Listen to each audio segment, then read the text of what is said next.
अस्सलामुअलैकुम and a very good morning. Espresso में आपको खुश आमदीद कहेंगे। मैं हूं अरमला हसन और मैं हूं इमरान हसन। इस उम्मीद और दुआ के साथ कि आप खैरियत से हैं, आपके नए दिन का आगाज अच्छे से हुआ है या होने वाला है। दोनों सूरतों में हमारी बेस्ट विशेस आपके साथ हैं।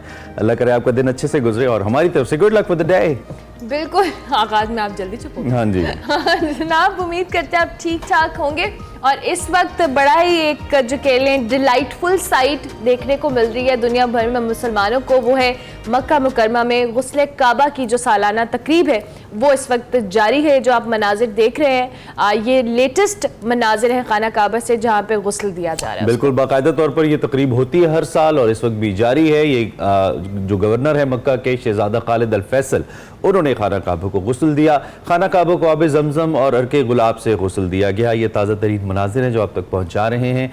और इस मौके पर सिक्योरिटी के भी सख्त इंतजाम किए जाते हैं। डिफरेंट लेयर्स के अंदर सिक्योरिटी होती है और हर साल ये तकरीब बाबरकत तकरीब मुनक़िद की जाती है। मुहर्रम के अंदर स्पेशली ये होती है बिल्कुल ये तकरीब। और इस हवाले से हमने सोचा कि आपको सुबह सुबह दिखाया जाए कि आज खाना काबा को गुस्ल दिया जा रहा है, तो उस हवाले से ये कुछ मनाजिर थे जो हमने सुबह सुबह आपके साथ शेयर किया। आगे बढ़ते हैं जी। कल कुछ मनाजिर पाकिस्तान में भी देखे गए और वो थे सुपर मून के मनाजिर।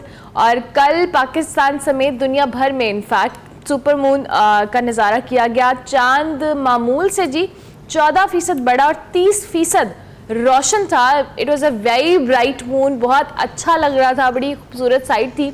और सबसे इंटरेस्टिंग बात इमरान यहाँ पे है कि अगस्त में 2 सुपर मून दिखाई देंगे। दूसरा सुपर मून क्या है वो? अच्छा मेरी बात करिए। नहीं, आपकी नहीं। अच्छा 30 अगस्त को होगा जी दूसरा सुपर मून। एक माह में ये शो शुरू होने से पहले आपने मुझे बताना था ना। You are not supposed to be a moon.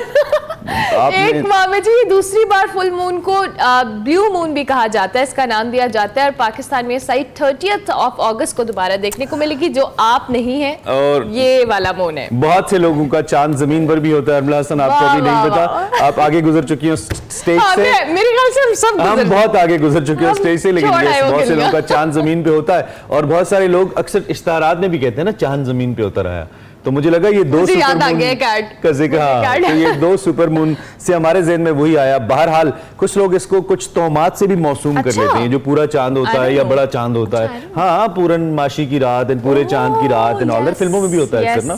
तो ऐसा कुछ नहीं होता भाई, अपनी मेहनत से सब कुछ होता है और अमल से जिंदगी बनती है, जन्नत भी जहन्नुम भी। इस बात का ख्याल रखते हुए दिल पे नहीं लेना, दिल पे नहीं लेना, चांद को चांद ही समझना है आपने। और चांद सिर्फ आसमान पे ही होता है, ये भी आपने समझना, ठीक है। आगे बढ़ते हैं, ये इंटरेस्टिंग था, आई लाइक इट। ये सुबह सुबह मेरा मूड अच्छा हुआ है। आगे बढ़ते हैं जी, आपको भी बताते हैं मूड खराब वाले करने वाली बड़ी खबर। बड़ी खबर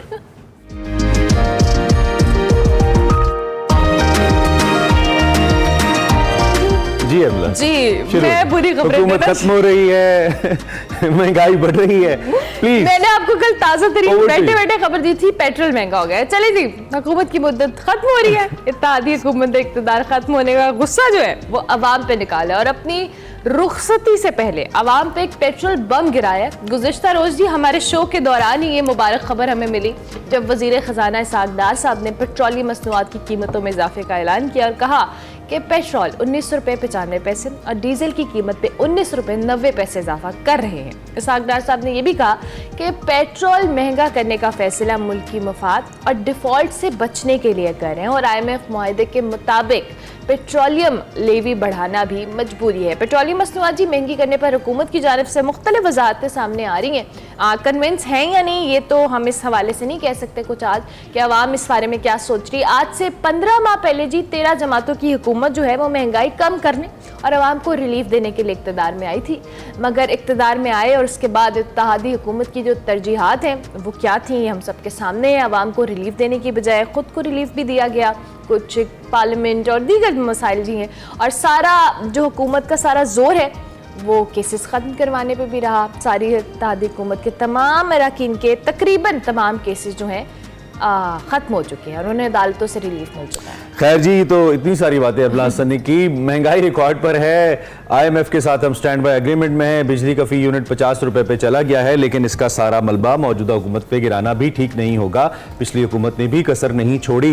उन्होंने माशाल्लाह जाते जाते जब पेट्रोलियम प्राइसेस बढ़ानी थी उस वक्त 150 रुपए फी लीटर कर दी गई। और मुझे अच्छी तरह से वो स्पीच याद है फॉर्मर प्राइम मिनिस्टर की अरमला, जिसमें उन्होंने कहा था कि अब हमारे पास इतने पैसे हो गए हैं कि हम आपको को रिलीफ दे सकते कहाँ हैं, है वो वो झूठ पैसे? बोल रहे थे कौम से। आई मस्ट से वो झूठ बोल रहे थे। उस वक्त ना हमारे पास इतने पैसे थे, हम डिफॉल्ट के धाने पर थे, और उन्होंने IMF के मुआहदे के खिलाफ जाते हुए उस वक्त पेट्रोल की प्राइस कम की। ये बात याद रखना इसलिए जरूरी है।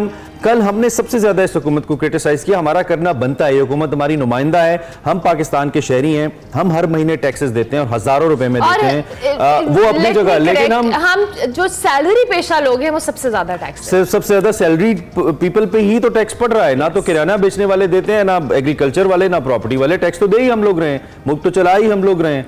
पहले हम 10% देते थे, अब हम 11%। जहां पे करोड़ों लोगों ने देना है वहां पे चंद हजार लोग टैक्स दे रहे हैं, और ओब्वियसली हम उसमें से, हमारी क्लास उसमें से सरे फहरिस्त है। तो भाई तनकीद तो हम इस हुकूमत पे करते हैं, करनी बनती है, लेकिन पिछलों ने कसर नहीं छोड़ी है, और माशाल्लाह सब ने मिलजुल कर इस नहज में मुल्क को ला खड़ा किया है कि अब गरीब को समझ नहीं आ रही। मैं तो कल सोच रहा था कि जो गरीब पहले बिलक रहा है, भाई एक पालक की गड्डी हमने परसों खरीदी और वो तकरीबन 100 रुपए की पड़ी हमें, तो आप अंदाजा लगाइए कि गरीब क्या खाएगा, मट्टी खाएगा। मुफ्त में मिलता था वो अब आपको 40 से 50 रुपए के दरमियान मिलता है। सस्ते से सस्ती चीज भी महंगी से महंगी तरीन होती जा रही है, गरीब क्या खाएगा। मैं तो ये सोच के हैरान हूं। इमरान, इसमें सारी सूरत हाल में हमने बात भी करनी है, लेकिन उससे पहले चूंकि आपको पता है हम अवाम की राय को भी जरूर मलहूज़े खातिर रखते हैं। जो तेल की बढ़ती हुई कीमतें हैं, इस पर अवाम का क्या रिएक्शन है, वो क्या कह रही है। आज सिकंदर बट जो है उन्होंने अवाम से गुफ्तगू की है, आपको वो सुनवाते हैं और उसके बाद फिर इन डिटेल इस पर तज्जिया भी लेते हैं। अस्सलाम वालेकुम, मैं हूं सिकंदर बट। तड़के तड़के सूरत हाल ये है, चंद दिनों की मेहमान हुकूमत ने जाते जाते अवाम और जमहूरियत के वसीतर मफाद में पेट्रोल 20 रुपये महंगा कर दिया है। अवाम इस मेहरबानी पर क्या कहते हैं, आइए जानते हैं अवाम के पास जाकर। अस्सलाम वालेकुम। वालेकुम सलाम। बाबा जी, पेट्रोल 20 रुपये महंगा हो गया, दिल से पत्थर रखे। जनाब भावें 20 रुपये ਵੱਧ ਹੋਵੇ ਤੇ ਭਾਵੇਂ 30 रुपये, ਕਿੰਨਾ ਚਿਰ ਆਪਣੀ ਆਵਾਮ ਨਹੀਂ ਸਹੀ ਹੋਵੇ ਦੀ ਬਾਹਰ ਨਿਕਲੇ ਦੀ ਫਿਰ ਕੁਝ ਹੋਣਾ ਹੈ। ਹੁਣੇ ਧੰਨਾ ਦਈਏ, ਉਥੇ ਅਸੀਂ ਬਿਰਿਆਨੀਆਂ ਵਾਸਤੇ ਢੇਲ ਲੱਗ ਜਾਣਾ ਹੈ, ਪੈਟਰੋਲ ਵਾਸਤੇ ਆਖਾਂ। ਮੈਂ ਤੈਨੂੰ ਕਹਿੰਦਾ ਤੂੰ ਮੇਰੇ ਨਾਲ ਬੈ, ਤੂੰ ਨਹੀਂ ਬੈਠੇਦਾ, ਤੂੰ ਨਹੀਂ ਬੈਠੇਦਾ ਕਿੰਨੇ ਚਿਰ ਤੈਨੂੰ ਬਿਰਿਆਨੀ ਦਾ ਡੱਬਾ ਨਾ ਮਿਲੇ। ਭਾਵੇਂ 50 रुपये ਰੇਟ ਵੀ ਵੱਧ ਹੋਵੇ, ਅਸੀਂ ਬਾਹਰ ਨਹੀਂ ਨਿਕਲਣਾ। आटा 100 रुपए किलो, 150 रुपए किलो, 500 रुपए किलो भी होएगा, असी बाहर नहीं निकलना। किन्ने च बिरयानियां दे डब्बे ना मिलन, मजा ना होवे। हाय हाय हाय, ढिड भरना चाहिए, होर कुछ नहीं, होर कुछ नहीं।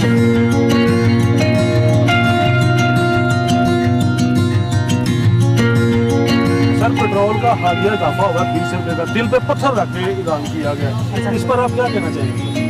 सर, इसमें मैं तो यही कहना चाहूँगा कि जो फिलहाल हमारे हुक्मरान माशाल्लाह कर रहे हैं, इन्हें ऐसा नहीं करना चाहिए, क्योंकि आवाम तो ऑलरेडी इतनी महंगाई में फंसी हुई है। वज़ीर आज़म साहब कहते हैं मैं महंगाई को कंट्रोल करने के लिए सारी रात जागता हूँ, क्या कहना चाहेंगे आप?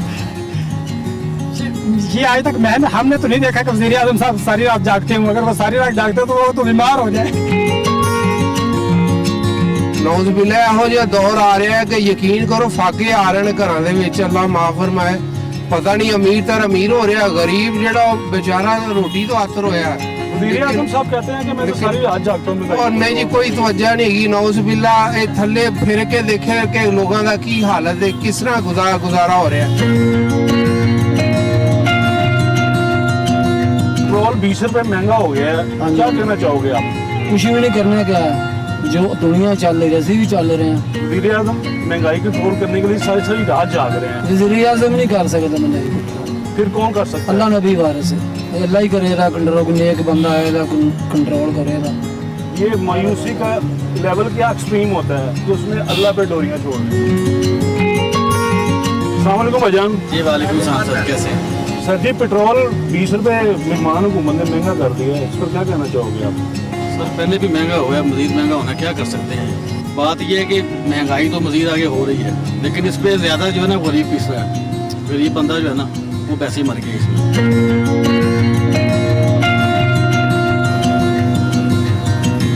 अस्सलाम वालेकुम। स्टूडेंट बॉय, पेट्रोल एक रात में 20 बल्कि एक दिन में 20 रुपए का महंगा हो गया, क्या कहना चाहोगे? क्या बुरा हालात हो गया, और क्या कहेंगे। पापा से पॉकेट मनी लेके पेट्रोल डलवाते हो कि खुद अफोर्ड करते हो? पापा देते हैं, हम नहीं से लेते हैं। अभी पापा देते हैं ना, अभी तेरा फिक्र का लेवल थोड़ा कम है। Good luck.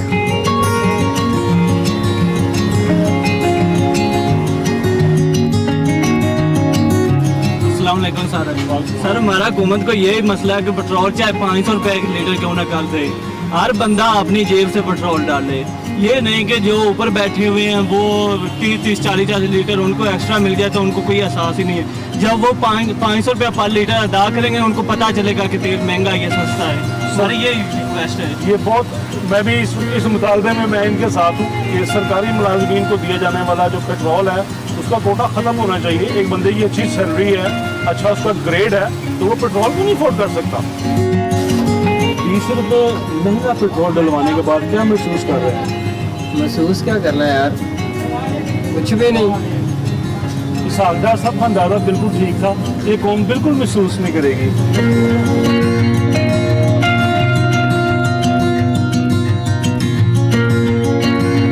पेट्रोल 20 रुपये महंगा हो गया। डार साहब ने कहा मैंने दिल पे पत्थर रख के ये काम किया है। डार साहब को क्या लगे, वो डार साहब लंदन से वापस आए हैं, उनको जितनी उनकी सैलरी थी उन्हें वापस मिल गई।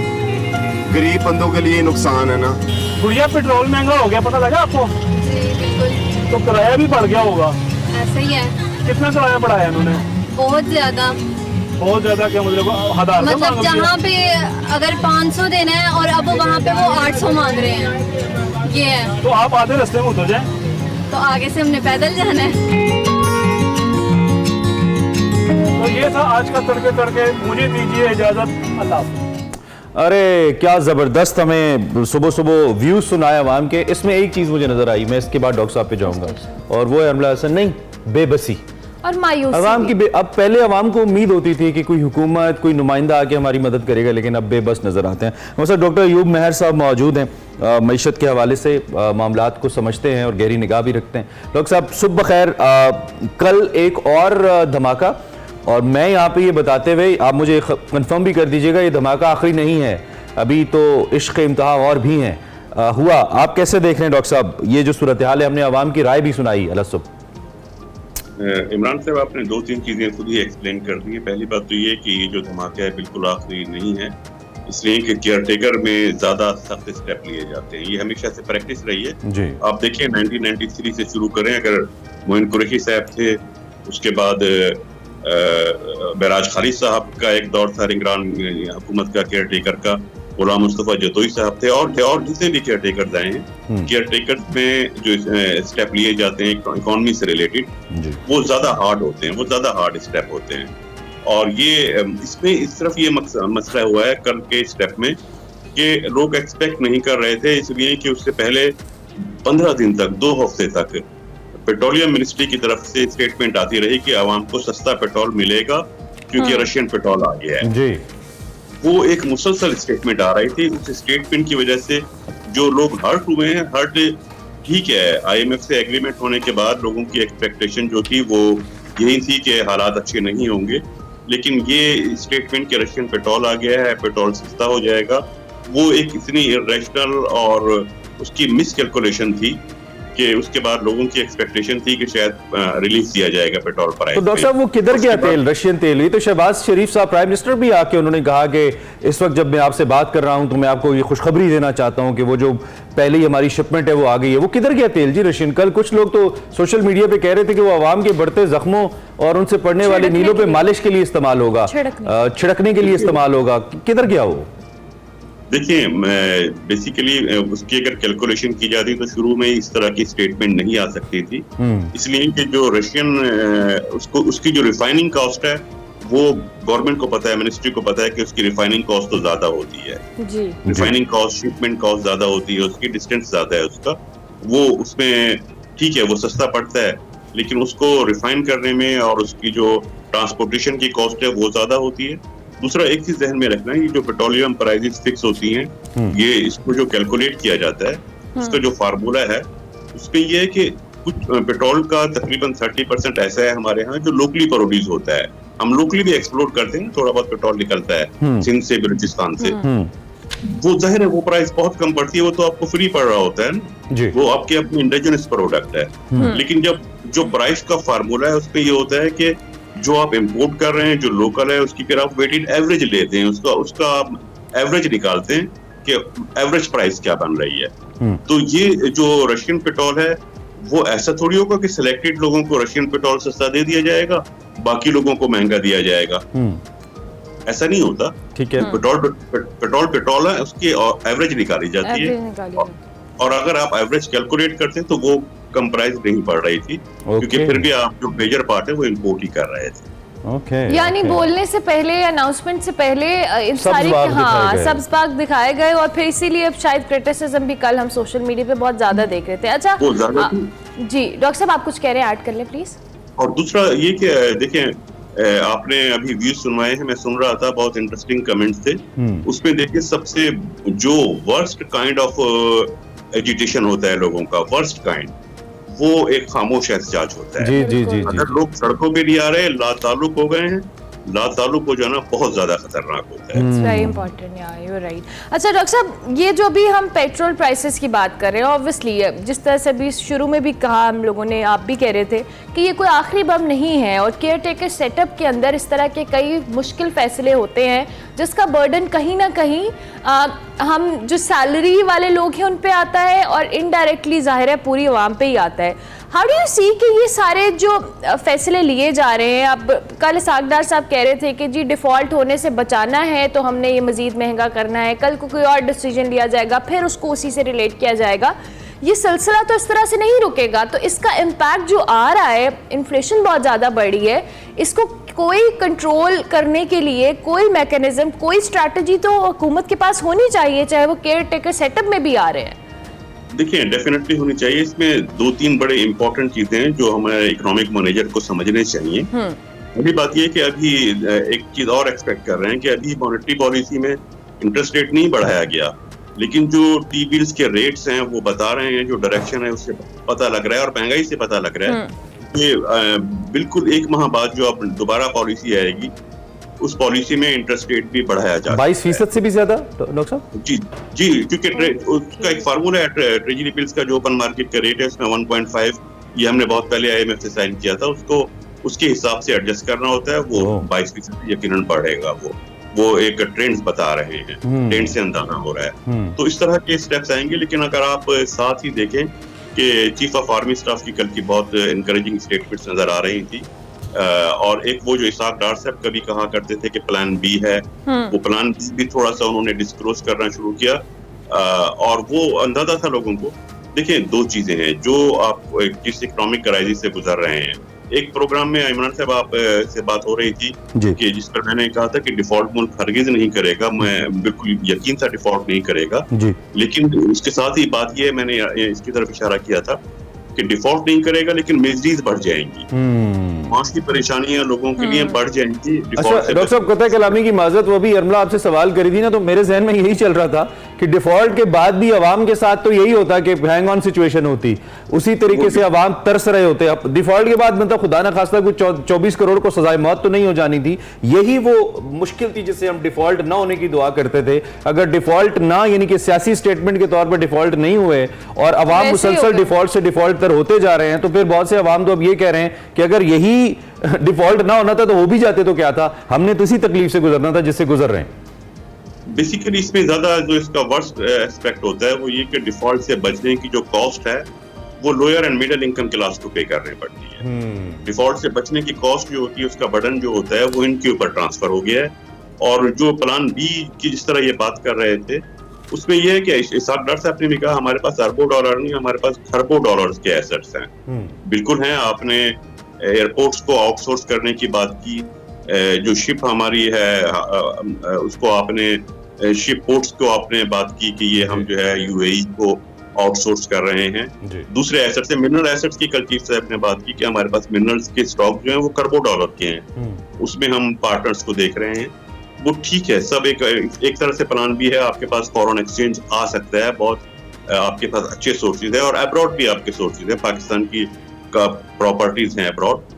जो इसमें फुकदान नजर आ रहा है, जो इसमें प्रॉब्लम नजर आ रही है, वो ये कि इस तरह के तमाम प्रोजेक्ट्स में जो आउटसोर्स की बात हो रही है, जो आप लीज पर देने की बात कर रहे हैं, आपके मसाइल का हल नहीं कर रहा है, लेकिन मुस्तकबिल में उसकी वजह से एक बड़ा मसला क्रिएट हो सकता है। वो इस तरह से क्रिएट हो सकता है कि आप जब फॉरेन इन्वेस्टर्स की बात कर रहे हैं कि वो आएंगे, ठीक है, वो आपके पास डॉलर लेकर आएंगे, ठीक है, वो आपको वही चीज जो आप फॉरेन इन्वेस्टर को फैसिलिटीज दे रहे हैं, ठीक है, वो कहीं बेहतर होगा कि आप जो लोकल इन्वेस्टर हैं, जो पाकिस्तानी इन्वेस्टर, उनको इन्वॉल्व करें। ठीक है, तो सब बिल्कुल मुख्तसरन बता दीजिए, पेट्रोलियम प्राइसेस आपको केयर टेकर सेटअप के अंदर मजीद ऊपर जाती नजर आ रही हैं, पेट्रोल मजीद महंगा होता नजर आ रहा है? इसमें दो चीजें अहम अपना रोल प्ले करेंगी, क्योंकि केयर टेकर गवर्नमेंट अब बस तकरीबन आने ही वाला है, हफ्ते 10 दिन की बात है। तो उसमें इस दौरान आपको एक बहुत इंपॉर्टेंट चीज ये है कि ग्लोबल प्राइसेस किस तरफ जा रही है। ठीक है, ठीक है, ठीक है, बिल्कुल ठीक है डॉक्टर साहब, थैंक यू वेरी मच। आपने हमें अलग सुबह ज्वाइन किया। डॉक्टर अयूब हमें अपने तजर्बे की रोशनी में इकोनॉमी की ताज़ा तरीन पिक्चर हमारे सामने रख रहे थे, और जैसा डॉक्टर साहब ने कहा कि पॉलिसी में मजीद इजाफा हो सकता है, पॉलिसी रेट में 22% से भी ऊपर, तो तैयार रहना होगा। ब्रेक लेते हैं, ब्रेक के बाद welcome back to Expresso. Break के बाद वापस आ गए और अब आपकी मुलाकात हम एक ऐसी तालिबा से करवाने वाले हैं जिन्होंने एक बहुत इंटरेस्टिंग और बहुत ही के लिए ना दिल को छू लेने वाला कारनामा सरअंजाम दिया है, और वो है पुराने दरख्तों को कीमती इसासा करार दिलवाया। हम बात कर रहे हैं जी अनीका बशीर की, जिन्होंने अमीर खुसरो रोड पे मौजूद बरगद के दरख्तों के तमाम जो कदीम दरख्त है वहाँ पे उनको कौमी विरसा करार दिलवाकर हमेशा के लिए महफूज कर दिया है। और अनीका को डर था कि कोई इन दरख्तों को नुकसान ना पहुँचाए, इसलिए उन्होंने मेयर कराची मुर्तज़ा वहाब से उन्हें महफूज करवाने की दरख्वास्त दी थी, और मेयर कराची मुर्तज़ा वहाब ने इसको महफूज असासा भी करार दे दिया है। बिल्कुल, और Anika Bashir youth environmental responsibility act के निफाज के लिए एक मुहिम की सरबराही भी कर रही हैं। इसका मकसद पाकिस्तान के नौजवानों में पायदारी के कल्चर को फ़रोग देना है। इससे कबल 2019 में वज़ीर आला सिंध मुराद अली शाह ने क्लिफ्टन में जो बरगद के मुख्तलिफ दरख्त उन्हें कदीमी वर्सा करार दिया था, और शहर के मुख्तलिफ शाहराहों और इलाकों में मौजूद इन दरख्तों की कटाई ममनू करार दी गई थी। इस सूरत हाल के ऊपर हमने जब ये स्टोरी देखी सोशल मीडिया के ऊपर, दो कि बहुत ज़्यादा हाईलाइट नहीं हुई, लेकिन हमने अपना फ़र्ज समझा कि हम ज़रूर इनको अनीका को अपने शो में बुलाएं और उनको अप्रिशिएट करें उनकी इस थॉट के लिए जो उनके माइंड में। Anika, welcome to Express and thank you very much for joining us. बहुत ही ज़बरदस्त लगा हमें ये देख के जिस तरीके से आपने एफर्ट की, और सबसे पहले आप हमें ये बताइए कि ये करवाने के लिए आपको क्या कोशिश करना पड़ी? I mean how it happened, ये सर्टिफिकेशन जो आपने ली है इन दरख्तों के लिए एज नेशनल हेरिटेज, आपने क्या एफर्ट की, कैसे हुआ ये? So thank you very much for having me। और ये शुरू हुआ था इसलिए मैं मार्वी मजहर, जो असल में वो 2019 में जो बैनियन ट्रीज का हेरिटेज डिक्लेरेशन हुई थी उसने ये इनिशिएटिव को स्टार्ट की थी। तो मैं इस साल उसके प्रोजेक्ट को डिजिटाइज कर रही थी और मैंने वेबसाइट भी बनाई थी मार्वी मजहर। तो जब मैंने उसको बताई थी कि ये अमीर खुसरो रोड पे ये बैनियन ट्रीज हैं, उसने मुझे बताई ये मुर्तज़ा वहाब को कांटेक्ट करना है। तो उसने जब मुझे कांटेक्ट दी, मैंने मुर्तज़ा वहाब को एक लेटर लिखी और अपॉइंटमेंट ली। और मेरे थोड़े ये डर थी कि मैं सिर्फ 17 साल की हूँ, तो मैंने सोची शायद ये मुझे सुनेगा नहीं, शायद ये ओपन और रिसेप्टिव नहीं होगा ये आइडिया के लिए। लेकिन फिर मैंने कि PPP इतने ग्रीन इनिशिएटिव ऑलरेडी कर रहे हैं और वो मदद किया, और उसने वो तो इतना तैयार था मदद करने मुझे, तो मुझे बहुत अच्छा लगा कि उसने मेरा काम को आगे बढ़ाने में मदद किया, और अभी ये बैनियंस को अब हेरिटेज डिक्लेरेशन मिला है और इतना कुछ भी नहीं मिला। Lovely lovely. अच्छा अनीका, ऑब्वियसली इसके लिए आपको इन सारे इस थॉट के लिए भी इनफैक्ट कि दरख्तों को असासा करार देना, उनको हेरिटेज करार देना और उनसे मोहब्बत करना, ऑब्वियसली बहुत सारे लोग ग्रीन पाकिस्तान इस सारे कैंपेन्स का हिस्सा होते हैं, लेकिन असल में इस थॉट के पीछे आप कितने अरसे से इस इनिशिएटिव के लिए काम कर रही थी, और आपने इसके अलावा भी कुछ दरख्तों को लेके, ट्रीज़ को लेके, प्लांट्स को लेके कोई और भी आपकी काम है, इस हवाले से बताइएगा। तो ये जो थॉट हुआ था ये हुई थी इसलिए जब मैं स्कूल से हर दिन आती और जाती हूँ, ये बैनियन ट्रीज़ उधर ही होते थे, तो उनसे ये साया मिलती है, और जब भी मैं नीचे जाती हूँ ये यूनिक सा कुछ ट्रैंक्विल फीलिंग होती है, इसलिए मेन रोड से अमीर खुसरो पे जाते हैं। और ये जो ग्रीन इनिशिएटिव के बारे में ये मैंने अभी समर में शुरू की थी। तो मैंने मीट में पहले मुर्तज़ा वहाब के साथ मिली थी, और अभी एक हफ्ता पहले ये इनिशिएटिव का सक्सेस देखने के बाद मैंने एक पिटिशन अभी लॉन्च की हूँ जिसके बारे में आपने बात किया था, वो यूथ एनवायरमेंटल रिस्पॉन्सिबिलिटी एक्ट। तो जो है कि जो बच्चे सेकेंडरी स्कूल में हैं, ठीक है। ग्रेजुएट के लिए एक प्री रेक्विजिट है कि दरख्त को प्लांट करना है ताकि इनको ये इन्वायरमेंटल रिस्पॉन्सिबिलिटी का ज़्यादा समझ आए। तो अब मैंने ये पिटिशन change.org पे डाली हूँ और अभी 500 सिग्नेचर्स हैं और मेरी उम्मीद है कि अभी शायद ये आने वाले हफ्ते में ज़्यादा सिग्नेचर्स मिले तो मैं ये भी गवर्नमेंट को प्रेजेंट कर सकती हूँ।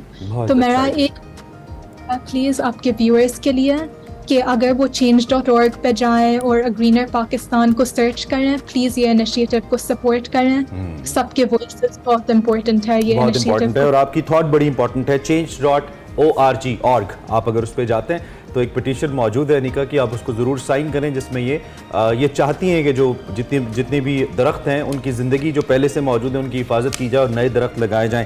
अनिका, कितनी ज़रूरत है पाकिस्तान में, आप यहाँ पे रहते हो, आप देखते हो, आपके ख्याल में कराची इन particular and Pakistan in general कितनी ज़रूरत है हमें दरख्तों की दुनिया भर को देखते हुए और ख़ास तौर पर जो क्लाइमेट चेंज इम्पैक्ट है इसको आप कैसे देखते हो? तो बहुत ज़रूरत है ज़िंदगी के लिए। तो इस बारे में दो चीज़ें हैं।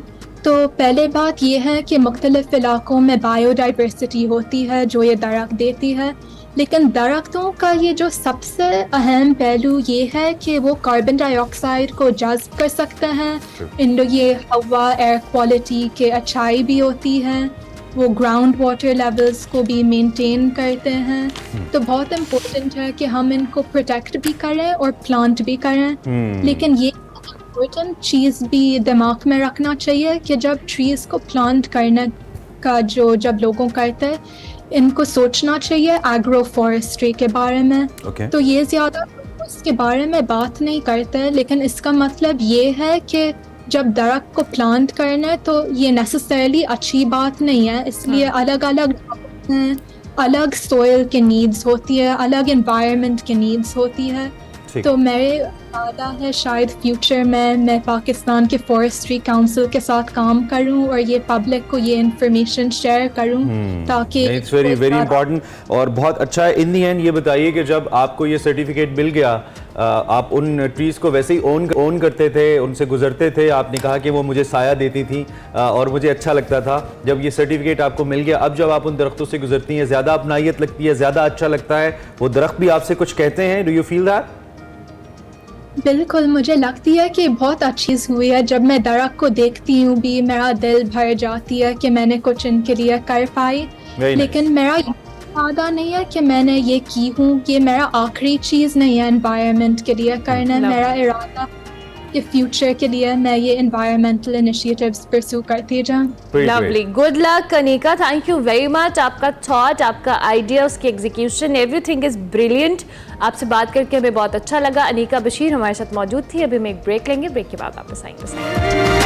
Welcome back to Expresso. Break के बाद वापस आ गए जी। अब कुछ मौसम की बात कर लेते हैं। मॉनसून बारिशें जारी हैं, कुछ पहले स्पेल हमने देखी और अब आपको बताएं कि पंजाब, सिंध और बलूचिस्तान के कई इलाकों में गुज़िश्ता माह जुलाई में आपको पता है कि मामूल से 60% ज़ायद बारिशें रिकॉर्ड की गई हैं और महकमा मौसमियात ने इस महीने यानी कि अगस्त के महीने में भी ऐसी ही सूरत हाल रहने का इम्कान जाहिर किया है। बलूचिस्तान में जी मानसून बारिशों की वजह से कोई अच्छी सूरत हाल नहीं है। जो ऑब्वियसली मामला है, सैलाबी सूरत हाल है, उसमें हलाकतों का सिलसिला भी जारी है। सूबे में बारिशों के बायस अगर हम थोड़े नंबर शेयर करें तो मुख्तलिफ हादसात में जान बहक होने वाले अफराद की तादाद 14 हो गई है, जबकि जनूबी पंजाब में भी कई इलाकों में, जिनमें हम लोधरा की बात करें, बहावलपुर की बात करें, यहाँ पे भी बारिशों के पानी से खेत ज़ेरे आब आए हैं। और इस खतरे की घंटी में जी रेस्क्यू 1122 की क्या तैयारियां हैं, खुदा न खास्ता क्योंकि अगस्त के अंदर भी पेश गोई है रवा महीने में बारिशों के हवाले से, तो क्या सूरत हाल है, किस तरह से इसको केटर किया जाएगा। हमारे साथ डॉक्टर रिजवान नसीर मौजूद है, DG रेस्क्यू 1122, उनको हम खुशामदीद कहते हैं। Thank you very much doctor साहब, आपने हमें ज्वाइन किया। Good morning. ये जो भी ताज़ा तरीन सूरत हाल है और महकमा मौसमियात ने भी कुछ अलर्ट जारी किए हैं, जो कि हमने पिछले महीने भी देखा है कि 60% ज़्यादा बारिशें रिकॉर्ड की गई हैं और ऑब्वियसली आप लोगों की तैयारी सबसे, आप लोग फ्रंट लाइन पे इस चीज़ को देखते हैं, क्या तैयारी है, किस तरह से चीज़ों को संभाला जाएगा खुदा न खास्ता अगर कोई ऐसी सूरत हाल पैदा होती है तो? ये जो फ्लड्स होते हैं इनसे निमरदाज़मा होने के लिए रेस्क्यू 1112 इमरजेंसी सर्विस, जो कि अक़वाम मुत्तहिदा में पहली सर्विस है जिसको एशिया में सर्टिफाई किया गया फॉर सर्च एंड रेस्क्यू। तो हम पहले से एक तैयारी का अमल शुरू करते हैं जिसको प्रिपेयर्डनेस कहते हैं 15 जून से पहले। तो उसमें अपनी बोट्स को टेस्ट कर लिया जाता है, सारे इंजन को टेस्ट कर लिया जाता है, प्रिपेयर्डनेस चेक की जाती है। उसके बाद जैसे ही 15 जून से बारिशों का सिलसिला शुरू होता है तो फौरन डिप्लॉयमेंट शुरू हो जाती है। उसके लिए पूरा एक डिप्लॉयमेंट का अमल है जिसके जरिए हम करते हैं ये। और अगर आप देखें जो अब तक सैलाब आया, पहले सतलुज में सबसे पहले आया जहाँ पे कसूर से ये एंटर हुआ, और उसके बाद कसूर के बाद ये ओकाड़ा और बाकी पाकपतन, बहावल नगर और ये सब एरियाज पे होता हुआ बावलपुर, ये सारा जो बेल्ट है जहां जहां पे ये गया है वहां पे हमने पूरा का पूरा एक इमरजेंसी रिस्पॉन्स जो है वो दिया है। इसी तरह से जिस वक्त हमारा नारोवाल से शुरू हुआ, रावी में भी एंट्री हुई, तो वहां से भी हमने पूरा वहां पे जो भी लोग थे उनको भी हमने जो है वो असिस्टेंस प्रोवाइड किया। अब तक मैं अगर सिर्फ फिगर बताऊं तो 1,11,000 से ज्यादा लोगों को हम शुरू में इवैक्यूएशन, ये होता है कि जिला इंतजामिया और वो टाइमली वार्निंग इशू कर देती है। अब कोशिश ये होती है कि वहां से लोग निकल जाए, तो हमारी पहली तो यही है कि उनको इवैक्यूएट कर ले, तो इवैक्यूएशन का अमल। और उसके बाद जो लोग नहीं निकल पाते, उनके गिरदोनवा में सारा पानी आ जाता है, तो वहां पे हम फिर उनको ट्रांसपोर्टेशन भी दे रहे हैं। साथ साथ ना सिर्फ ये बल्कि जानवरों तक तो हम ट्रांसपोर्ट कर रहे हैं, और अब तक हमने कोई 5,500 से ज्यादा जानवरों को भी हमने ट्रांसपोर्ट जो है वो किया है ताकि लोग वहां से निकल जाए, बिकॉज वो अपने बाल डंगर जिसको कहते हैं ना वो छोड़ के जाने को कोई तैयार नहीं। तो ये बड़ा एक मसला होता है कि वो लोग छोड़ के नहीं जाते, और उससे अपनी जिंदगी को भी खतरे में डालने को तैयार है, लेकिन उसको छोड़ के नहीं जाते। ऑब्वियसली वो डॉक्टर साहब उनकी जिंदगी भर की कमाई भी तो वही होती है। तो कतई कलामी की माजरत, क्या हम जो बड़ा फेज है इसका जो आपने कहा इट स्टार्ट्स फ्रॉम जून 12 या जून से जो शुरू होता है, बड़ा फेज गुजार चुके हैं हम या अभी एक बड़ा फेज बाकी है बारिशों का डॉक्टर साहब? ये जो क्लाइमेट चेंज की वजह से जो अनप्रेडिक्टेबल्स है, जो कि आप देखिए जिस तरह बारिशें बहुत ज्यादा हुई, उसकी वजह से जो हम इस वक्त देख रहे हैं कि हमारा दरियाओं में उतना पानी नहीं, ये ज्यादातर लोग जो मुतासिरीन हैं ये दरिया के उसमें बेड में बैठे हुए हैं, वेट में बैठे हुए हैं, तो वो लोग हैं। अब प्रॉब्लम वहां पे आती है जहाँ पे ये टाइमली नहीं निकल सकते, लेकिन चूंकि हमारा इमरजेंसी रिस्पॉन्स अच्छा रहा तीनों जगहों पे, रावी में भी, सतलुज में भी और चिनाब में भी, जो जो जिले साले मुतासिर हुए हमने वहां पे इफेक्टिव और टाइमली रिस्पॉन्स दिया। सिर्फ 5 डेथ्स हुई, और वो भी वो लोग जो कि टाइमली या निकले नहीं या वापस गए कि जी मेरी वो चीजें मैं वो लेने जाऊंगा दोबारा, और उन्होंने इस किस्म की डेथ्स हुई। हम ज्यादा जो पैटर्न देख रहे हैं, जो हमने इंजरी और डेथ्स जो है वो 54 डेथ्स हैं, वो हमारी हुई है अर्बन फ्लडिंग, यानी कि शहरों में जो बारिशें हुई, और उसमें भी हमारे लोगों के घर हैं। मैं लोगों से ये अपील करूंगा कि ज्यादा हमारा दरियाओं से ज्यादा, बिकॉज ऑब्वियसली सतलुज में जो पानी आया, बावल नगर में कितने अरसे बाद पानी आया, यानी वो तो उनको जो है ग्राउंड वाटर भी उनका रेज होगा, सारी चीजें बेहतर। लेकिन जो मैं ये वर्षों जो शहरों में है वहां पे जो है वो 2-3 मेन मसाइल आते हैं। एक तो लोगों ने जिस तरीके से कूड़े को फेंक के जो ड्रेन्स को ब्लॉक किया हुआ था, उसकी वजह से जब पानी वहां पे खड़ा होता है, और फिर लोगों में उस वक्त एहतियात वाला जो अमल है वो नहीं करते हैं। मतलब शॉर्टकट लेने की कोशिश करेंगे, सामने नजर आ रहा है पानी खड़ा हुआ, उनको समझाएं भी कि थोड़ा सा लंबा रास्ता ले लें, अपनी जिंदगी खतरे में मत डालें, हो सकता है कोई गटर खुला हुआ हो। तो वो प्लीज मैं लोगों से अपील करूंगा वो रिस्क में न डालें। फिर सबसे ज्यादा जो हमारी डेथ्स हुई हैं वो स्ट्रक्चरल कोलैप्स की वजह से हुई है 28। मसलन लोगों को अपने घरों की छतों को चेक कर लें, स्पेशली जो हमारे छोटे घर, वहां पे ऊपर छतों में चेक कर लें, ताकि वहां पे अगर कोई भी ब्लॉकेड है जिसकी वजह से पानी खड़ा हो सकता है तो वो आपका क्लियर हो। वरना वो जो स्ट्रक्चरल कोलैप्स की वजह से ये जो घर गिरे हैं छोटे, उनमें 28 डेथ अब तक हुई। इसी तरह 15 लोगों की डेथ हुई है जिनको ये इलेक्ट्रिक करंट, ये जो खंभे वगैरह के करीब जाके जो उनको जो बिजली का जो है शॉक लगने से जो ये डेथ हुई है। तो ये ऐसे गीले स्विचेस खंभों से दूर रहें, जहाँ पे आपका पानी खड़ा है वहां पे जाने से गुरेज करें। जब ज्यादा बारिश हो रही है शहर में तो उस वक्त निकलने से जो है ना वो बाहर, अगर बहुत कोई जरूरी है तो ठीक है, वरना थोड़ी देर डिले करके आप निकल जाए। तो ये थोड़ी सी चीजें हम बेहतर कर लें। इसी तरह लाइटनिंग की वजह से 60 डेथ्स हुई हैं। तो जब आप इस तरह बारिश हो रही हो तो दरख्त के नीचे, और नीचे अगर वो भी जमीन भी गीली है और दरख्त के ऊपर कोई है तो उसमें जब भी बिजली पड़ेगी तो उसकी वजह से हमारी 7 डेथ्स इस तरह की हुई हैं, और 4 डूबने की वजह से डेथ्स हुई हैं। जो लोग ये जो इसी तरह से बगैर देखे पानी में चले गए या उधर जाके वहां पे कर रहे थे और वो गटर में इस तरह से चले गए, ये हमारी कोई 4 उस तरह की डेथ्स है। तो ये जो पैटर्न देखें, ज्यादा हमारा कंसर्न इस वक्त ये जो अर्बन फ्लडिंग है, जो शहरों में जो है वो ज्यादा बड़ा ट्रेंड है। और दरियाओं में जो इस वक्त पानी है, ज्यादातर जो लोग अंदर बैठे हैं उनसे मेरी अपील बार बार होगी कि जब आपको एक वार्निंग इशू हो जाती है उसको सीरियसली लें, निकल जाएं। उससे कि अगर आप निकल जाएंगे 15 दिन के लिए तो कोई फर्क नहीं पड़ेगा, आप महफूज रहेंगे। और ज्यादातर लोगों ने अपने डेरे वहां पे बनाए हुए, यानी ये आवाम की कोऑपरेशन बहुत जरूरी है। Thank you very much doctor साहब, बहुत शुक्रिया कि आपने इन डिटेल हमें अपने चैलेंजेस भी बताए। लोगों से यही रिक्वेस्ट है कि जी आपको खुदा ना खास्ता इस तरह के चैलेंजेस हैं, आप पानी है, सैलाबी सूरत हाल है, तो अपने घरों को खाली करें। दो कि भी अंडरस्टैंड आप लोगों की उम्र भर की कमाई होती है, अनफॉर्चुनेटली एहतियात बहुत जरूरी है। ब्रेक लेते हैं, ब्रेक के बाद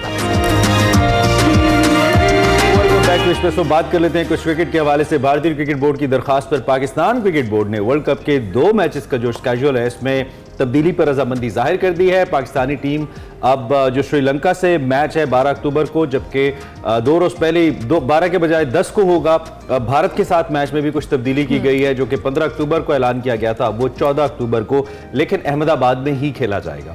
पाकिस्तान और हॉलैंड के दरमियान मैच 6 अक्टूबर को ही हैदराबाद में होगा। पीसीबी ने जो वर्ल्ड कप मैचेस का शेड्यूल है इसमें रद्द-ए-बदल पर भारतीय क्रिकेट बोर्ड हुकाम को कोई एतराज़ न होने का जवाब भिजवा दिया है कि हमें कोई एतराज़ नहीं है, ये स्केड्यूल चेंज किया जा सकता है और कर दिया गया है अबिट। बिल्कुल, भारतीय क्रिकेट बोर्ड जो है जी पीसीबी की रजामंदी मिलने के बाद आईसीसी हुकाम की मुशावरत से बाकायदा जो अपडेटेड स्केड्यूल है उसको जारी करेगा, जिसमें अहम तरीन पाकिस्तान और आपको पता है भारत का मैच है, जो तरमीम शुदा शेड्यूल के मुताबिक अहमदाबाद में 1 रोज पहले होना है। और इसमें एक और बड़ी अहम अपडेट है, वो भी देते चलें। वो है जनाब कि क्या पाकिस्तान की टीम भारत जा रही है या नहीं, इस पे फैसले के लिए खुसूसी कमेटी बनाई गई थी, जिसकी सरबराही वजीर खारजा बिलावल भुट्टो जरदारी को दी गई थी। कल इसका बड़ा अहम इजलास है और जो चौधरी ज़का अशरफ साहब है वो ब्रीफ भी करेंगे, और आज कायमा कमेटी बराए खेल का भी इजलास। बिल्कुल, इस हवाले से हम जरा इन डिटेल बात कर लेते हैं। इमरान जैसे कहते हैं doctor of cricket Mirza Iqbal Baig हमारे साथ मौजूद है। मिर्जा साहब गुड मॉर्निंग, कैसे हैं आप? और इस्लामाबाद में आप इस वक्त, तो how is Islamabad treating you? सबसे पहले तो ये बताएं। बहुत बहुत शुक्रिया अरमला, आपको भी और इमरान दोनों को सुबह बखैर। मैं तो समझ रहा था इस्लामाबाद में बारिश हो रही थी परसों, लेकिन आज मौसम बड़ा जबरदस्त है। धूप तेज चमकीली धूप निकली हुई है इस्लामाबाद में, और अब देखते हैं कि आज क्या इजलास होता है, उसके बाद ही पता चलेगा। लेकिन एक बात तो है, इमरान ने बता दिया कि 14 अक्टूबर को Pakistan versus India crunch match जो है वो 14 अक्टूबर को होगा अहमदाबाद के नरेंद्र मोदी स्टेडियम में, जहाँ 1,32,000 तमाशाइयों के बैठने की गुंजाइश है। और जिस तरह की पाकिस्तान क्रिकेट बोर्ड के साथ रवाबित हो रहे हैं, तो उससे ये साफ जाहिर है कि Pakistani cricket team world cup में खेलने के लिए जाएगी। और अब देखें, सिर्फ एक फॉर्मेलिटी है, ऐलान होना बाकी है बस सिर्फ। 1,32,000 तकरीबन मैं कहूंगा कि सभी भारतीय, तकरीबन सभी भारतीय। कैसा देख रहे हैं आप? कितना प्रेशर, कितना क्रंच मैच होगा ये? अगरचे के बहुत कबलस वक्त है, लेकिन इस mother of all matches in world cup के अंदर हमारा ट्रैक रिकॉर्ड बहुत इंप्रेसिव नहीं है। अगरचे कि हमने वो मिथ तोड़ दी है जो इंडियंस के जहन में होती थी कि हम वर्ल्ड कप नहीं जीत सकते या वर्ल्ड कप के मैचेस नहीं जीत सकते, लेकिन फिर भी I think it's gonna be big. बिल्कुल इमरान, अहमदाबाद का क्राउड बड़ा वोलेटाइल है। अभी जो आईपीएल के मैचेस हुए थे, उन मैचेस में वो अपने साथ नट बोल्ट्स लेकर आए थे और प्लेयर्स को उन्होंने मारे थे जो उन्हें पसंद नहीं थे। आप इससे अंदाजा लगा लें, इंतहा पसंदी की एक नुक्ते उरूज पर पहुंच जाते हैं वो लोग। और अगर 1,32,000 तमाशाइयों के सामने इंशाअल्लाह पाकिस्तान ने भारत को हराया, तो फिर उसके बाद क्या हाल होगा ये भी आप देखें। और अगर खुदा न खास्ता पाकिस्तान हार गया तो 6 से 7 किलोमीटर का फासला है होटल का, वो कैसे होगा? और बहुत सारी चीजें लोगों ने अभी टिकट नहीं बिकना शुरू हुए, लेकिन होटल्स की बुकिंग शुरू हो गई है। अहमदाबाद में जो होटल 10,000 भारतीय रुपए में मिलता था वो 50,000 रुपए का मिल रहा है। और बहुत सारी मतलब एक इकोनॉमिक एक्टिविटी जो है वो जनरेट हो रही है। और पाकिस्तान है तो पाकिस्तान और भारत का मुकाबला कहते हैं एशेज से भी ज्यादा इंपॉर्टेंट है, तो जरूर मजा आएगा। सड़कें गलियां सब वीरान सुनसान होंगी और आप लोग भी टीवी के सामने होंगे और हम भी टीवी के सामने। बिल्कुल, डेफिनेटली मिर्जा साहब, ये मैच बहुत एक्साइटिंग और थ्रिलिंग तो होगा, लेकिन ये जो भी आप अपने कंसर्न का इजहार कर रहे हो, इससे पहले भी आप हमारे शो में बात कर चुके हैं कि बहुत बड़ा क्राउड है। और स्पेसिफिकली पहले अगर हम हिस्ट्री देखें तो अहमदाबाद की हमने बताया कि वहाँ के लोग बड़े एग्रेसिव हैं, तो इसके लिए भी कोई हुकूमत कह रही हुई जो पीसीबी है या मैनेजमेंट है, इन्होंने सोचा है या वहाँ की मकामी हुकूमत ने कि क्या मामला है, इसको कैसे कैटर करना है? 7-8 किलोमीटर में टीम ने जाना है, हारते हैं जीतते हैं दोनों सिचुएशंस में। देखिए अरमला और इमरान, असल मसला ये है कि जो कल बिलावल भुट्टो जरदारी की सदारत में जो इजलास हो रहा है, जिसमें ज़का अशरफ भी पीसीबी की मैनेजमेंट कमेटी के चेयरमैन शरीक हो रहे हैं, तो उसमें बहुत सारी चीजें होंगी। लेकिन मुझे लग रहा है कि जॉय ट्रिप के लिए कुछ लोग जाएंगे कि सिक्योरिटी सूरत हाल का जायजा लेने के लिए। वो जॉय ट्रिप ही होगा ना कि घूम फिर वापस आ जाएंगे। लेकिन भारतीय हुकूमत बड़ी कॉशियस थी, क्योंकि 15 को जो मैच था उनका नवरात्रि का त्यौहार था, तो उसमें सारी सिक्योरिटी लगी रहती, तो इसलिए उन्होंने 14 को रखा है। लेकिन एक बहुत बड़ा चैलेंज होगा, दुनिया में आज तक कभी मेलबर्न क्रिकेट ग्राउंड में जो 25 मार्च 1992 को फाइनल हुआ था, वहां भी तकरीबन 70,000 के 80,000 के करीब लोग थे। ईडन गार्डन्स और वो पढ़े लिखे थे, मतलब वो सिविलाइज्ड थे, इंडियन नहीं थे वो सारे। हाँ, वो ईडन गार्डन्स कैलकाटा में 90,000 से ज्यादा लोग बैठते हैं। आपको याद है 1990 के वर्ल्ड कप में जब भारत हारने लगा तो लोगों ने वो जला दी, वहां पर कागज जलाना शुरू कर दिए। और आपको ये भी याद होगा 1999 में जब पाकिस्तान के ये वो आप इजाज अहमद वाले मैच की बात करें जिसमें इजाज साहब ने 100 किया था, वो बिल्कुल। हाँ। नहीं वो नहीं, मैं उसकी बात कर रहा हूँ जो यहाँ पर टेस्ट मैच था ईडन गार्डन्स के। इजाज अहमद साहब ने 100 किया था लाहौर कजाफी के अंदर, आई रिमेंबर। ठीक है कजाफी में इजाज ने, वहां पर एक थ्रो पे रन आउट हो गए सचिन तेंदुलकर, तो क्राउड ने हंगामा राई शुरू कर दी। पूरे क्राउड को मैदान से बाहर निकालकर वो मैच मुकम्मल कराया गया। शोएब अख्तर ने जो उनके देवता है सचिन तेंदुलकर और फिर राहुल द्रविड़ को जो बोल्ड किया था, आज तक लोग नहीं भूले, और पाकिस्तान वो मैच जीता था। नहीं वैसे हम इसको वैसे डिस्कस तो कर रहे हैं और यकीनी तौर पे आप अपने तरीके से कंसर्न रख रहे हैं, लेकिन frankly speaking this is something really serious. I mean 1 lakh plus लोगों को भारत के अंदर उस सूरत में काबू करना कि अगर पाकिस्तान, मैं तो खुदा ना खास्ता कहने वाला था अगर मैच जीत जाए, क्योंकि बहरहाल हमें मैच की जीत से अपने प्लेयर्स की सिक्योरिटी ज्यादा अजीज है। एक तो वैसे प्लेयर्स पे प्रेशर बहुत होना है, और इस हवाले से मुझे लगता है कि पहले ड्रिल होनी चाहिए, पता होना चाहिए कि क्या होगा इन केस अगर पाकिस्तान क्या एयरलिफ्ट करेंगे, because things would not be very easy even for Indian administration and this particular case. बिल्कुल इमरान, आपने सही पॉइंट आउट किया। और डेफिनेटली पाकिस्तान के जो सिक्योरिटी इदारे हैं, जब इजलास होगा तो वो सारी चीजें सारे कंसर्न होंगे। लेकिन मसला ये है कि अभी पाकिस्तान की टीम भारत में एशियन चैंपियंस ट्रॉफी जो हॉकी टूर्नामेंट हो रहा है, तो जब पाकिस्तानी टीम हॉकी में शिरकत कर सकती है तो फिर आप समझ लें कि 100% Pakistani team cricket world cup में शिरकत करने जाएगी। और इस पर पूरी जो सिक्योरिटी है, वजारत दाखिला यहाँ, वो सारे इस पे गौर करेंगे। आपको पता है एक सिक्योरिटी मैनेजर भी जाता है, रिटायर्ड कर्नल। तो अब देखते हैं कि क्या इंतजाम करते हैं। It will be a big challenge for them. बिल्कुल, आज भी एक इजलास है और कल भी एक इजलास है मिर्जा साहब। इसमें कुछ इंपॉर्टेंट फैसले और इस हवाले से तमाम चीजें, कोई इन्फॉर्मेशन या आपके सोर्सेज ने आपको बताया कि कोई ऐसी चीज जो आज के प्रायोरिटी का हिस्सा है डिस्कशन की? वैसे तो ओवरऑल हर चीज ही प्रायोरिटी पे होगी, पाकिस्तान ने जाना है नहीं जाना है, जो भी मामला है।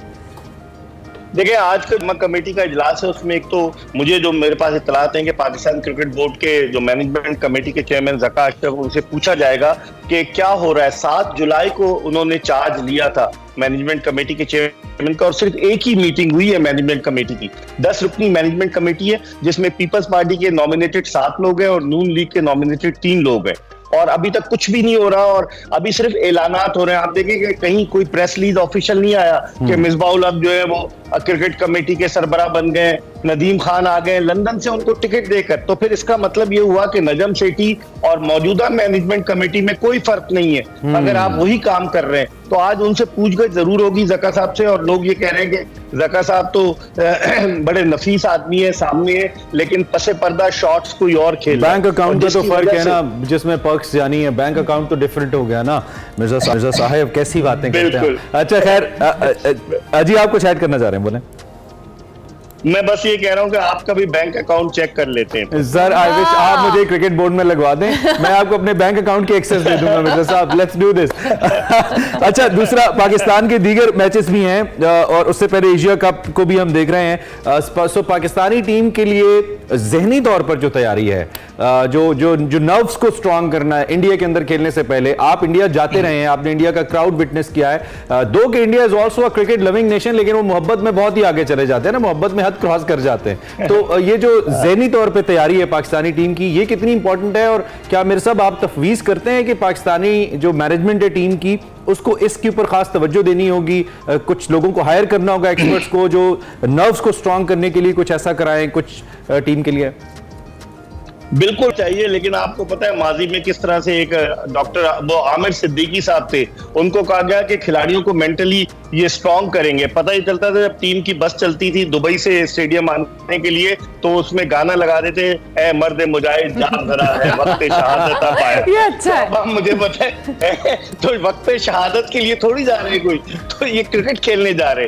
तो पाकिस्तान क्रिकेट बोर्ड को मेंटली स्ट्रॉन्ग करना पड़ेगा। अब आपका एक मैच जो है वो 12 को है और फिर उसके बाद 14 को आपका मैच है, तो पाकिस्तान को डेफिनेटली इन सारे एस्पेक्ट्स पर, और टीम मैनेजमेंट अब चेंज नहीं हो रही इमरान, जो मुझे पता चला है। पहले कुछ लोगों ने मशवरा दिया था ज़का साहब को कि छुट्टी कर दें मिकी आर्थर एंड कंपनी की, तो $30,000 देने पड़ेंगे मिकी आर्थर को अगर अभी निकालते हैं। तो लोगों ने कहा कि नहीं अभी तो रहने दे, और रिजल्ट भी बड़ा अच्छा लेकर आए माफ कीजिएगा, श्रीलंका में जो सीरीज जीते 2-0, टीम जेल कर गई है। तो मेरे ख्याल में अभी देखें क्या होता है, टीम मैनेजमेंट का भी काम होगा, और फिर मेंटली स्ट्रॉन्ग करने के लिए अगर गाना नहीं लगा तो यकीनी तौर पर पाकिस्तानी खिलाड़ी जो और ज्यादा जोश के साथ। ये हाईलाइट थी सेगमेंट की। अक्सर मिर्जा साहब जब बस चलती है तो फिर बस नहीं चलता, और जब बस नहीं चलता तो फिर गानों से ही काम होता है। वैसे भी हम ज्यादातर मिली नगमों पे ही काम चलाते हैं, अमल के मामले में जरा हम स्लो ही हैं, बीइंग नेशन। ये हमारा अलमिया रहा है। Thank you very much for joining us sir, and all the best for Islamabad trip. Enjoy कीजिए, मौसम आपको अल्लाह करे रास आए और आपका ट्रिप कामयाबी से गुजरे। मिर्जा इकबाल बेग साहब, द डॉक्टर ऑफ क्रिकेट, हमें ज्वाइन कर रहे थे all the way live from Islamabad. एक ब्रेक लेते हैं, ब्रेक के बाद वेलकम बैक। अब आपको दिखाते हैं हमारा सेगमेंट देसी फूड, जिसमें आज आपको खिला रहे हैं वर्चुअली उर्दू बाजार के मशहूर सलीम बट मुर्ग चने। कितने किस्म के चने हैं यार लाहौर में, ये एक और टाइप के चने हैं, जरा देखिए क्या है इसमें।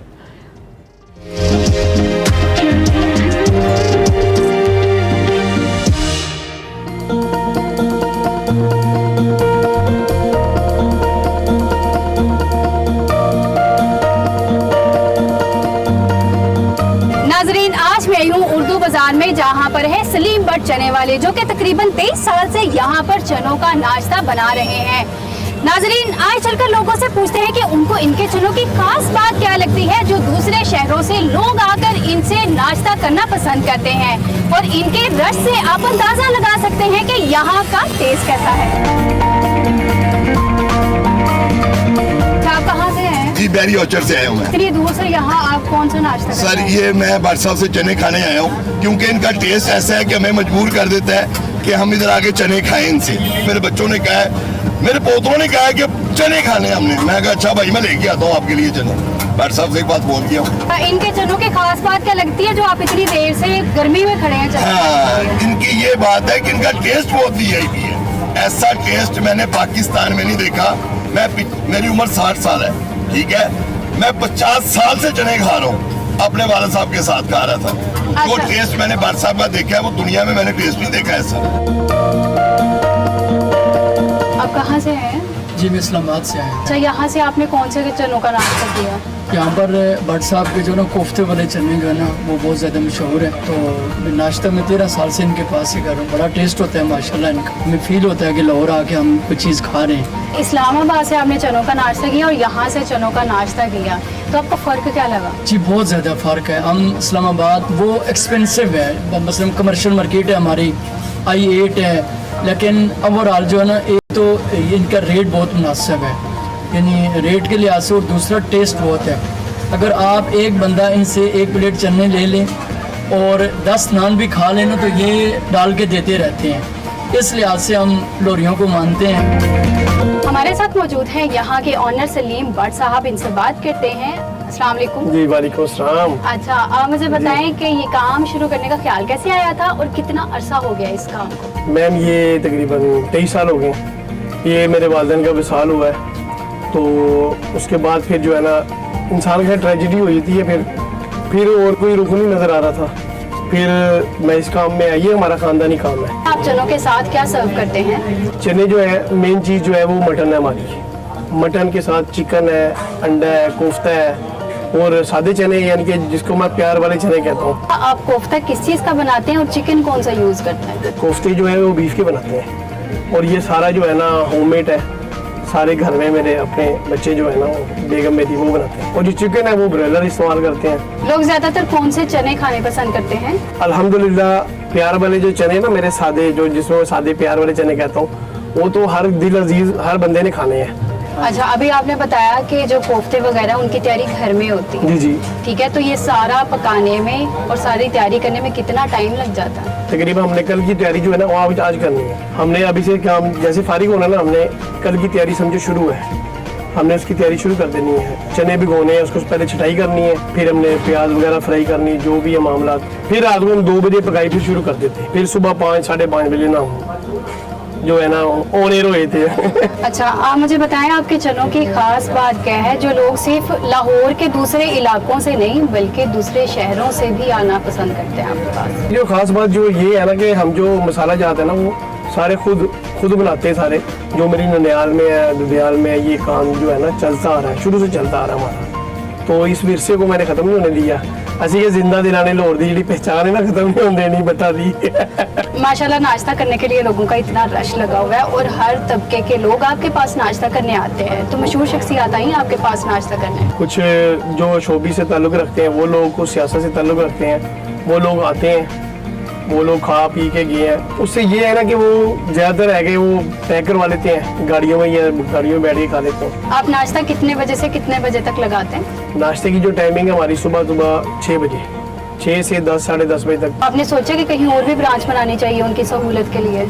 आगे वक्त इंशाल्लाह बच्चा मेरा बेटा है वो माशाल्लाह जवान हो रहा है, पढ़ रहा है अभी, तो फिलहाल तो इसकी स्टडी चल रही है। जैसे वो होगा फिर इंशाल्लाह करवा देंगे उसको भी कहीं ना कहीं अच्छा सा रेस्टोरेंट कोई ब्रांच उसको खोल देंगे।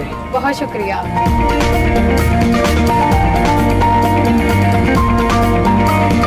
नाजरीन, मेरे लिए यहाँ का नाश्ता आ चुका है जिसमें मटन चने, चिकन चने और कोफ्ता अंडे चने आ चुके हैं। इसको हम ट्राई करेंगे यहाँ के नान के साथ। नाजरीन, मटन की मछली की जो बोटी है वो नरम है, गरम है और निहायत लजीज है। अच्छा, इन चनों का जो जायका है ना वो हल्का है लेकिन बहुत ज्यादा टेस्टी है। अब मैं जो चिकन है वो ट्राई करूंगी। नाजरीन, इन्होंने चिकन को बहुत अच्छे तरीके से गलाया हुआ है और बहुत ही मजेदार मसालों से तैयार किया हुआ है इन्होंने ये चनों का नाश्ता। आप लोग भी एक बार जरूर ट्राई करें। मिलते हैं अगले नए देसी खाने के साथ। अल्लाह हाफिज। Welcome back to expresso program के बिल्कुल आखिरी हिस्से में आपको खुश आमदीद कहेंगे। और अब हमने सोचा कि आपको पहले चने खिलाएं, अब हम आपको कराएंगे उनको हजम कराएं। हाँ, एक्सरसाइज। और एक्सरसाइज के लिए आपको पता है कौन आता है हमारे? खुशी हमारे साथ मौजूद है। ओवर टू यू खुशी। Thank you, Amila. Thank you, Imran. So we are going to do a very fun ab workout today.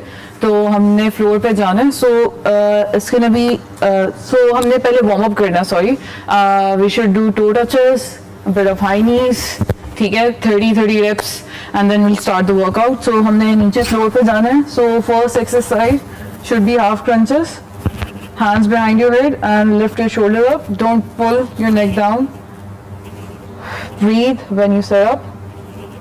Inhale when you go down. Second exercise, starfish crunches. Right arm, left leg. When you lift your leg, breathe out, breathe in. Legs wide in V shape and arms in line with your shoulders. Third exercise. So guys, this is not a very intense workout. ये beginners के लिए. So we're gonna go in plank position. So each exercise would be 30 seconds. Stomach in, hips tight, and elbows in right below your shoulders. Stomach tucked in, hips tucked in. So it's gonna be 30 seconds. Then we're gonna go back on the ground, hands right below your hips and back. Leg straight, leg raises with hip lifts.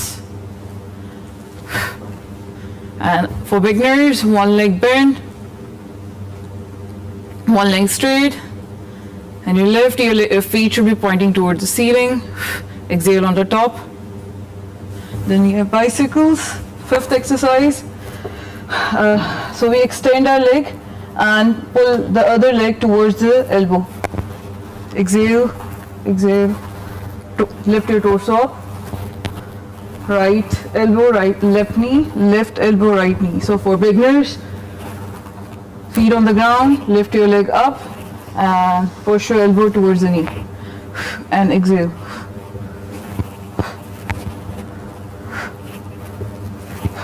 And guys, the sixth exercise is the last one. So when you go in plank position again, palms right below your shoulders. So high plank करेंगे, head to heel in one line, and we'll pull the knee towards your elbow outwards. It will stretch your obliques and core together. When you pull, breathe out, make sure stomach is tucked in. So these 6 exercises are 30 seconds and 30 seconds on, 10 seconds off. So guys, 3 to 4 rounds and 1 minute rest after every round. So guys, try these at home. Take care, Allah Hafiz. Thank you very much खुशी, बहुत शुक्रिया कि आपने सुबह सुबह हमें exercise करा दी और जिन लोगों ने वर्चुअली चने खाए थे उनको डाइजेस्ट हो गए, कुछ डाइजेस्ट हो गए होंगे। एक्सरसाइज भी वर्चुअली कराइए, आपको हर चीज़ वर्चुअली कराते हैं। खैर जी, चीन में थोड़ी सी बात कर लेते हैं, प्रोग्राम का बिल्कुल आखिरी हिस्सा। We got 2-3 interesting stories to share with you. चीन में सबसे पहले बात कर लेते हैं, वहाँ पे ज़बरदस्त तूफानी बारिशें हुई हैं, मुज़ोर सैलाबी रेले इस वक्त चल रहे हैं और गाड़ियों समेत हर शहर बहा के ले गए हैं। भाई ये आपको मनाजिर दिखा रहे हैं चीन के मुख्तलिफ प्रोविंसेस के ये मनाजिर हैं। इतलात के मुताबिक अब तक 2 अफराद के हलाक होने की भी इतलात हैं, अमलाक को नुकसान पहुंचा है। ये बात हम कर रहे हैं बीजिंग की। यहाँ पे हवाई अड्डों पर सैकड़ों परवाजें मनसूख और ताख़ीर का शिकार हुई हैं और जो मुतासरा इलाके हैं यहाँ पे हज़ारों अफराद शेल्टर होम्स में बना लेने पर मजबूर हो गए हैं। और जो तूफ़ानी बारिशें हैं इसमें दारुलहुकूमत बीजिंग है, तियानजिन है, हिबाई है और दीगर इलाके शामिल हैं। यहाँ पे बहुत बड़ी तादाद में नुकसान हुआ है और रेड अलर्ट कर दिया गया है बीजिंग में। लोग नकले मकानी करने पर मजबूर हैं। हाँ, हॉरिफाइड। और अल्लाह करे भाई लोगों के लिए आसानी हो। और अगली जो खबर हमने आपको देनी है, इस खबर का जो टाइटल है बाबा की खांदा सी। अरुण हसन ने इस खबर को पढ़ने के बाद मुझसे पूछा कि बाबा की खांदा सी। मैंने कहा जरा नहीं बोलना था, बाबा ये जिनकी हम बात करें दुनिया के मोहम्मद तरीन शख्स है, इनका नाम है होजे पालिनो गोमेज। ये अपनी 128वीं सालगिरह से चंद रोज पहले चल बसे, जिसके बाद इनके जहन में आया कि ये खाते क्या थे। तो खैर जी, गोमेज साहब ब्राजील से इनका ताल्लुक है। अपने घर में 127 साल की उम्र में इंतकाल कर गए और 1917 में बनने वाले अपने मैरिज के मुताबिक 4 अगस्त 1895 को पैदा हुए थे। 4 अगस्त 1895 को पैदा हुए थे। तो खैर जी, किसी के मरने में खुश नहीं होना चाहिए। आई मीन ये बड़ी इंटरेस्टिंग स्टोरी है कि माशाल्लाह वो 128 साल के होने वाले थे और 128वीं सालगिरह से कुछ दिन पहले उनको उनकी मौत हो गई। लेकिन one should do a research about कि इन्होंने अपनी जो हेल्दी लाइफ है टाइटल सही बताया ना फिर मैंने। खैर चलो जी, प्रोग्राम की आखिरी स्टोरी है वो अमेरिकी सदर ट्रंप के हवाले से। इन पर जो कैपिटल हिल हमला केस था इसमें फर्द जुर्म आयद कर दी गई है। Trump is in trouble Indeed और उन्होंने 2020 के सदारती इंतखाबात पर असरअंदाज होने की कोशिश की। इस फर्द जुर्म के मुताबिक कार सरकार में मुदाखलत का इल्जाम आयद किया गया है और फर्द जुर्म में उन पर अमेरिका को धोखा देने, लोगों के हुकूक को पामाल करने के इल्जाम शामिल हैं। बहुत सीरियस इल्जाम हैं और साबिक सदर पर यह तीसरी बार फर्द जुर्म आयद की गई है। So this is another interesting story that we were supposed to share और इसके साथ ही प्रोग्राम अपने इख्तिताम को पहुंचा। आपसे मिलेंगे इंशाल्लाह कल। अल्लाह हाफ़िज़।